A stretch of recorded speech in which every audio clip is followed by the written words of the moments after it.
for today's extra additional advanced tips for public speaking. This is again from Outstanding Public Speaking. Look, how do you handle really tricky participants in your audience? Or I could tweak the question. How can you make sure that everybody is engaged and is not feeling cat out? And here's the tip. For example, if the question is coming from that direction, okay, then you are tending to go into that direction, to speak to the person, to listen to the question or the remark, and then you answer the question.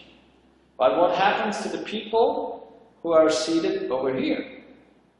They feel cut out. So what you do, if a question from this area or this side of the room is coming towards you, what you do is you automatically leave that direction to the opposite side.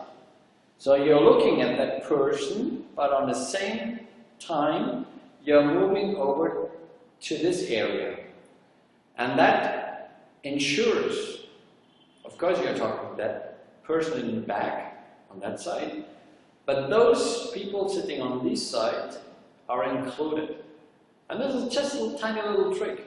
Or now you're getting a question from here, and then you immediately leave that direction and move on to the other side to include all those people sitting over there,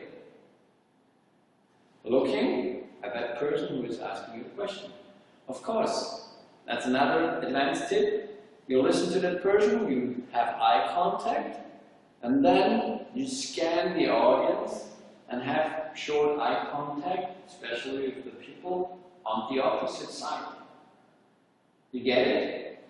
You're listening to the question, you're scanning, making eye contacts, especially to that side, and then the question is done. Then you turn over and you give the answer. Again, you're talking to the person standing on the opposite side, looking to other people's eyes while telling you the answer. And that is making sure that you are engaging, not verbally, but with eye contact, the whole audience. This is a really advanced tip. Another thing which is related to that is that you approach people, that you're coming close, so they wake up, oh, he's coming, I'm not falling asleep, you know. Or you walk around, you go through the aisle, you go through the rows, you're coming back on stage.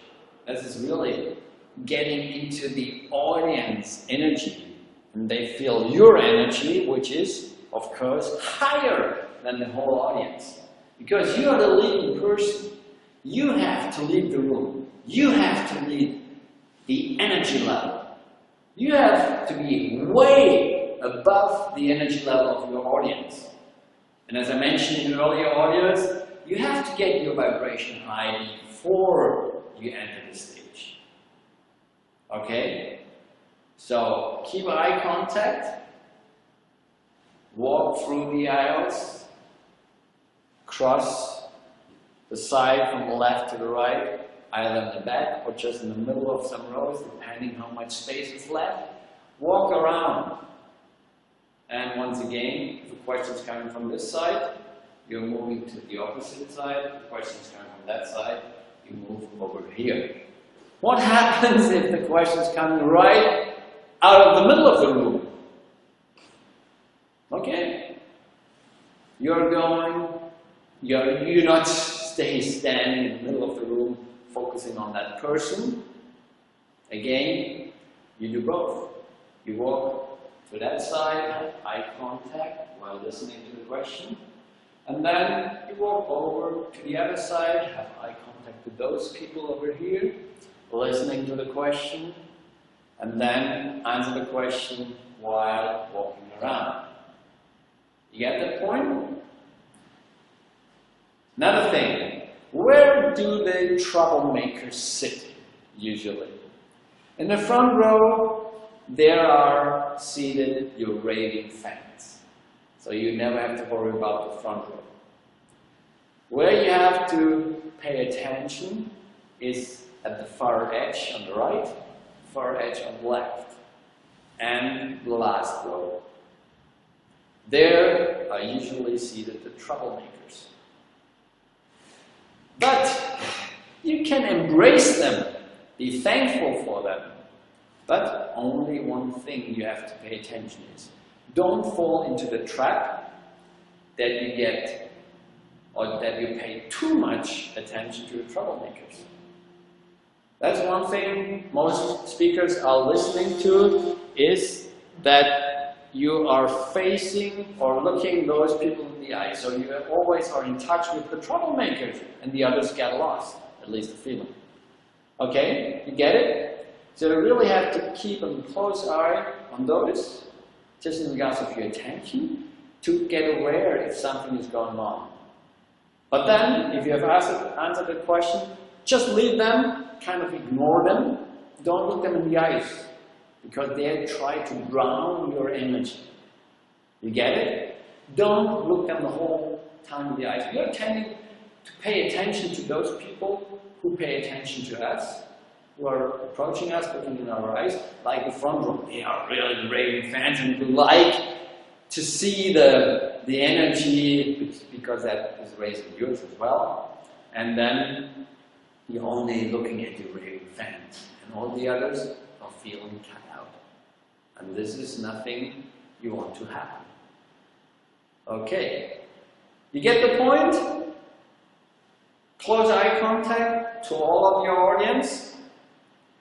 Question from this side, walk to the opposite side, and keep eye contact with everyone from once in a while, but don't stick with one or two or three persons who are talking the most time. They are really people who like talking. And then fourth, walk through the room, go into the audience, don't remain only on your stage. Doing this, you have the power as the speaker, you guide the group, and you are in charge. You can direct the conversation, the speech, wherever you want. Got it? Thank you for listening.